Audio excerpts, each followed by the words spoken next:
Marami sa mga Pinoy ang kumikilala sa gawang China bilang cheap knock-off ng Western brands, unreliable, or disposable. Kadalasan pa makikita mo sa social media ang mga comments gaya ng mas matibay pa ang gawang Pinoy. Pero ang tanong, gawang Pinoy ba ang mga kasangkapan sa pagbuo ng mga ito? Masasabi pa ba talaga natin na gawang Pinoy ito at mas matibay kaysa sa gawang China? Structural, locally made. Kumbaga dito sa Pilipinas galing lahat. Pero yung ibang components ng local bodybuilder natin, galing na rin sa China. Structure-wise, local talaga yon yung structure itself. Pero syempre yung trimmings, yung loob, yung finishing na niya, mga ilang percent niyan, China for sure. Baka 80, mga ganun. Yung mga trims yung mga air conduct, di ba? Ano ba yan? Side mirror, headlight, taillight, door mechanism, wiper, lahat yan galing sa China. I mean, ako mismo, binibili ko lahat yan. It's local, wala naman tayo mapuproduce na Sarili pyesa, parts. di ba? Kaya yung mga operator naghahanap ng alternative. So, yun yung China parts. In the past, maaaring tama ang perception na mas matibay pa ang gawang Pinoy. Pero over the years, malaki ang naging improvement ng Chinese bosses in terms of build quality na resulta ng matinding competition sa pagitan ng iba't ibang brands sa China. Ilan sa mga ito ang nagkaroon ng joint venture with European, Japanese, and Korean brands nang sa ganun ay mas pa-improve ang kanilang product lines. Isang magandang example ay ang Ankai brand na nakipag-team up sa German brand na Setra noong 90s, panahon na nagbo-boom ang manufacturing sector ng China. Yung Ankai Setra, Anhui Cash Borer. Kasi yung Cash Borer, Setra. Yan si King Long, nagkaroon siya ng joint venture sa MAN.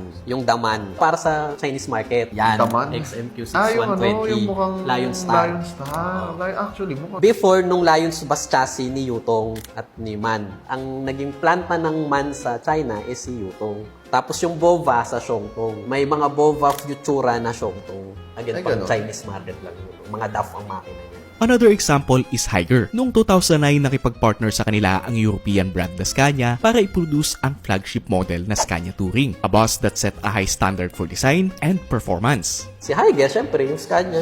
Hanggang ngayon naman active pa yun. Si Higer, active pa rin kay Scania. Tapos si Yaxing Benz na ngayon, ang pangalan na Asia Star, Mercedes-Benz naman yun. Kasi nag-develop din yun ng O4O5 chassis. And then there's Golden Dragon. Nakipag-collaborate naman sila sa isang European design firm para ma-develop ang interior design ng Golden Dragon Navigator, which in my opinion is one of the best looking Chinese buses of all time. Marami pa tayong mabibigay na examples, but the point is, ang mga partnership at joint ventures na ito ang nag-push sa mga Chinese brands na iangat ang quality ng kanilang products.